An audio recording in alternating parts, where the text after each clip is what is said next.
Dewan Perwakilan Rakyat Daerah DPRD Kabupaten Badung menggelar rapat paripurna ke-13 masa persidangan ketiga tahun sidang 2025-2026 hari Senin 13 Juli 2026. Agenda rapat membahas pandangan umum fraksi-fraksi terhadap rancangan peraturan daerah tentang pertanggungjawaban pelaksanaan APBD Kabupaten Badung tahun anggaran 2025.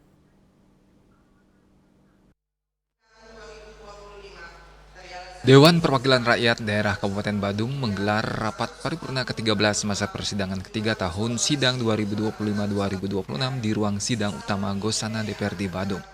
Rapat dipimpin Ketua DPRD Badung Gusti Anom Gumanti, didampingi para wakil Ketua DPRD, dan dihadiri Bupati Badung Wayan Adi Arnawo bersama jajaran organisasi perangkat daerah Kabupaten Badung. Agenda rapat membahas penyampaian pandangan umum fraksi-fraksi terhadap rancangan peraturan daerah tentang pertanggungjawaban pelaksanaan APBD Kabupaten Badung tahun anggaran 2025. Pandangan umum diawali fraksi PDI Perjuangan yang mengapresiasi pemerintah Kabupaten Badung atas keberhasilan kembali meraih opini wajar tanpa pengecualian atau WTP untuk ke-14 kalinya, sekaligus 12 kali berturut-turut sejak tahun 2014. Fraksi PDI Perjuangan juga menilai pengelolaan keuangan daerah telah berjalan sesuai prinsip transparansi dan akuntabilitas.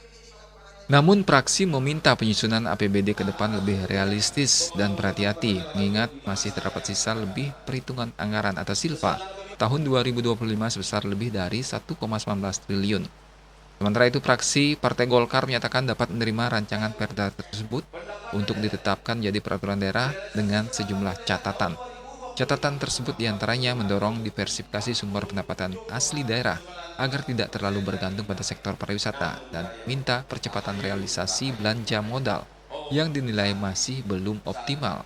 Sedangkan fraksi Gerindra menilai besarnya silpa harus menjadi alarm evaluasi pemerintah daerah.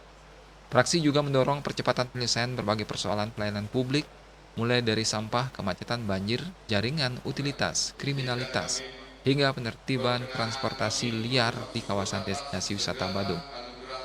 Ketua DPRD Badung Gusti Anom Gumanti menyampaikan apresiasi atas raihan opini WTP yang kembali diterima pemerintah Kabupaten Badung. Meski demikian, berbagai masukan fraksi akan menjadi perhatian bersama, terutama dalam penyusunan APBD perubahan maupun APBD induk tahun 2027, agar pemanfaatan silfa lebih optimal bagi kepentingan masyarakat. Nah, tentang hal-hal lain seperti yang sudah disampaikan oleh masing-masing fraksi, ya tentu pasti ada ya tentang silpa, tentang keamanan dan lain sebagainya. Saya kira nanti tentu kita akan memberikan pertimbangan-pertimbangan agar hal ini dicermati. Kemudian yang paling penting adalah ketika nanti kita menyusun APBD perubahan dan APBD induk 2027 agar terutama silpa ini menjadi atensi besar untuk kita gunakan untuk kepentingan masyarakat Badung. Bupati Badung Wayan Adi Arnawo menyatakan menerima seluruh masukan dan kritik yang disampaikan fraksi-fraksi DPRD.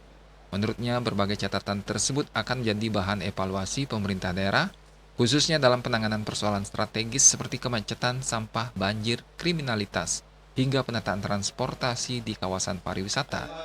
Pemerintah Kabupaten Badung juga berharap pembahasan rancangan perda pertanggungjawaban APBD 2025 dapat berlanjut hingga ditetapkan menjadi peraturan daerah setelah melalui proses evaluasi pemerintah Provinsi Bali.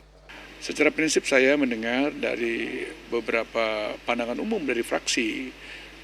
Secara umum fraksi menyetujui bahwa rancangan perda yang kami sampaikan terkait dengan pertanggungjawaban APBD itu disahkan tentu setelah mendapat evaluasi dan verifikasi dari Pak Gubernur Bali nantinya, sehingga setelah itu baru kita tetapkan dalam bentuk peraturan daerah.